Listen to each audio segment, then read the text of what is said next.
Live cities की night bulletin दिन भर बिहार में आपका स्वागत है। मैं गरिमा भारती। सबसे पहले आज की सुर्खियों पर एक नजर।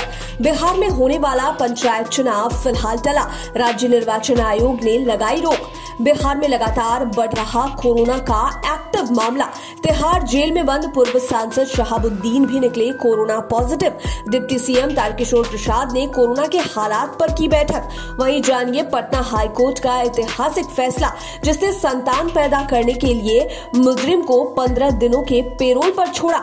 और आज लोगों ने अपने अपने घरों में की रामनवमी की पूजा। कोरोना संकट के दौरान मंदिर बंद रहने से नहीं उमड़ी श्रद्धालुओं की भीड़। अब खबरें विस्तार से। बिहार में पंचायत चुनाव पर बड़ा फैसला आया है। राज्य निर्वाचन आयोग ने बड़ा निर्णय लेते हुए अभी इस पर रोक लगा दी है। राज्य निर्वाचन आयोग द्वारा अप्रैल के अंत में अधिसूचना जारी करने की कार्रवाई चल रही थी। इसी बीच बिहार में कोरोना महामारी से आम जनजीवन अस्त व्यस्त हो गया है। ऐसे में निर्वाचन आयोग ने स्पष्ट कर दिया है कि कोरोना संक्रमण की वजह से स्थिति गंभीर है। अधिकारी इस महामारी की रोकथाम में लगे हुए हैं। ऐसी परिस्थिति में बिहार पंचायत आम निर्वाचन 2021 की अधिसूचना 15 दिनों तक के लिए रोक लगाई जाती है। उसके बाद समीक्षा की जाएगी, तब आगे का निर्णय लिया जाएगा। लगातार बेकाबू हो रहे कोरोना संक्रमण से बिहार की स्थिति भयावह होती जा रही है। महाराष्ट्र और दिल्ली की तरह बिहार में भी संक्रमण की रफ्तार काफी बढ़ गई है। प्रदेश के 38 जिलों में कोरोना तेजी से बढ़ रहा है। अस्पतालों में अब भी बेड के लिए मरीजों को भटकना पड़ रहा है। ऑक्सीजन की किल्लत में कोई कमी नहीं हुई है। वहीं आंकड़े की बात करें तो पिछले 24 घंटे में 10,455 नए मरीज कोरोना वायरस से ग्रसित पाए गए, जबकि इस दौरान 51 लोगों की मौत भी हो गई। पटना के हालात काफी बिगड़ चुके हैं। पटना में सबसे अधिक 2186 नए मरीज मिले हैं। इसके बावजूद बेड की स्थिति सामान्य नहीं हुई है। पारस, रूबन समेत राजधानी के तमाम बड़े अस्पतालों में कोरोना मरीजों के लिए बेड उपलब्ध नहीं है। इसके लिए बाकायदा वहां आने वाले मरीजों के लिए नोटिस चिपका दी गई है। दिल्ली में तिहाड़ जेल में बंद राष्ट्रीय जनता दल के पूर्व सांसद और बाहुबली शहाबुद्दीन को भी कोरोना वायरस का संक्रमण हुआ है। लक्षण मिलने के बाद शहाबुद्दीन का कोरोना टेस्ट करवाया गया था और रिपोर्ट पॉजिटिव मिली। स्वास्थ्य खराब होने के बाद शहाबुद्दीन को डीडीयू अस्पताल में भर्ती कराया गया है। हालांकि तिहाड़ जेल प्रशासन का कहना है कि फिलहाल शहाबुद्दीन की हालत ठीक है। आपको बता दें कि हत्या के मामले में तिहाड़ जेल में आजीवन कारावास की सजा काट रहे पूर्व सांसद मोहम्मद शहाबुद्दीन के खिलाफ 3 दर्जन से अधिक आपराधिक मामले चल रहे हैं। 15 फरवरी 2018 को सुप्रीम कोर्ट ने उसे बिहार के सिवान जेल से तिहाड़ लाने का आदेश दिया था। बिहार में बढ़ते कोरोना मामले को लेकर सरकार लगातार नजर बनाए हुए है। इसी क्रम में डिप्टी सीएम तारकिशोर प्रसाद ने कटिहार का दौरा किया। इस दौरान उन्होंने जिले के अधिकारियों के साथ बैठक की, जिसमें उन्होंने कोरोना की स्थिति और रोकथाम के प्रयासों का जायजा लिया। महामारी से निपटने के लिए जिले की तैयारियों पर पूरी जानकारी लेने के बाद उन्होंने लोगों को यह भरोसा दिया कि कटिहार में 80 बेड ऑक्सीजन के साथ तैयार करवा दिए गए हैं। वहीं इसकी संख्या को और आगे बढ़ाया जा रहा है।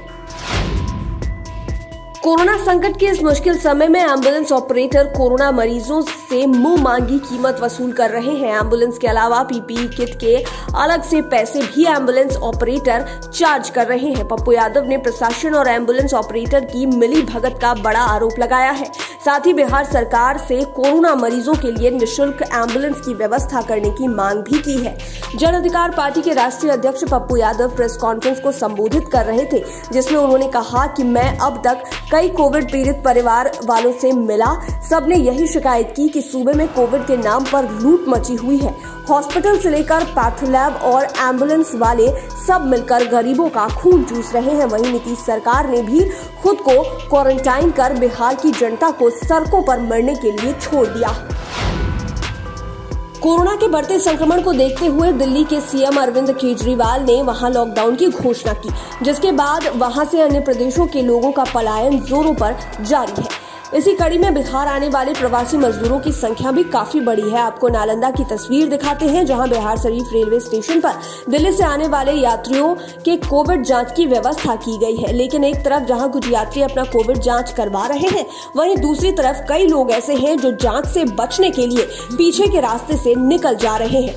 वहीं दूसरी तरफ तस्वीर मुजफ्फरपुर की देखिए, यहाँ भी बैरिया बस स्टैंड पर लगातार दिल्ली से बसें आ रही है, उसमें भारी भीड़ दिखाई दे रही है। लोग बिना जांच कराए अपने घर जा रहे हैं। ऐसे में इतनी बड़ी लापरवाही पूरे समाज के लिए भारी पड़ सकती है। अब खबर वैशाली से, जहां गुरुजी अपने छात्र छात्राओं की जान से खिलवाड़ करके कोचिंग संस्थान खोले हुए थे। मामला भगवानपुर का है। कोरोना गाइडलाइंस का उल्लंघन करने को लेकर पुलिस ने वहां छापेमारी की, जिसके बाद अफरा तफरी मच गई। कोचिंग संचालक गुरुजी मौके से फरार हो गए। वहीं मौके पर पहुंची पुलिस ने कोचिंग को बंद करवा दिया और पढ़ने आने वाले छात्र छात्राओं को कोचिंग नहीं आने की हिदायत दी। अब तक अंतिम संस्कार और शादी के लिए कैदियों को पेरोल मिलता रहा है, पर पटना हाई कोर्ट ने आज जिस आधार पर एक मुजरिम को 15 दिन की पेरोल दी है, वह बिल्कुल अलग है और आज दिन भर उसकी चर्चा होती रही। पटना हाई कोर्ट ने अपने ऐतिहासिक फैसले में एक कैदी को संतान पैदा करने के लिए 15 दिन के पेरोल पर रिहा किया है। मामला नालंदा जिले के रहुई थाना क्षेत्र स्थित उत्तर नवा गांव का है। यहाँ रहने वाले विक्की आनंद हत्या के जुर्म में उम्र कैद की सजा काट रहा है। यह सजा उसे साल 2012 में सुनाई गई थी। तब से वह बिहार शरीफ की जेल में बंद है। उसकी पत्नी रंजीता पटेल ने संतान पैदा करने के लिए पटना हाई कोर्ट में याचिका दायर की थी। सुनवाई में पत्नी ने दलील दी थी कि पति की उम्र कैद के कारण वह जीवन भर संतानहीन रह जाएगी। मुजरिम की पत्नी की दलील सुनने के बाद हाई कोर्ट ने कैदी को 15 दिन की पेरोल पर छोड़ने का फैसला सुनाया है। वहीं अब बात रामनवमी पूजा की करेंगे। कोरोना संक्रमण की पाबंदियों के बीच रामनवमी का त्योहार बिहार में ज्यादातर लोगों ने अपने घरों में ही मनाया। हालांकि बंदिशों के बावजूद कुछ श्रद्धालु मंदिर तक पहुंचे और दरवाजों पर ही शीश झुकाकर घर लौटे। पटना जंक्शन स्थित महावीर मंदिर के सामने भी कुछ ऐसा ही नजारा दिखा। सभी बड़े मंदिरों के सामने विधि व्यवस्था के लिए पुलिस बल की तैनाती की गई थी। इस दौरान महावीर मंदिर सहित सभी प्रसिद्ध मंदिरों के दरवाजे भक्तों के लिए बंद रहे।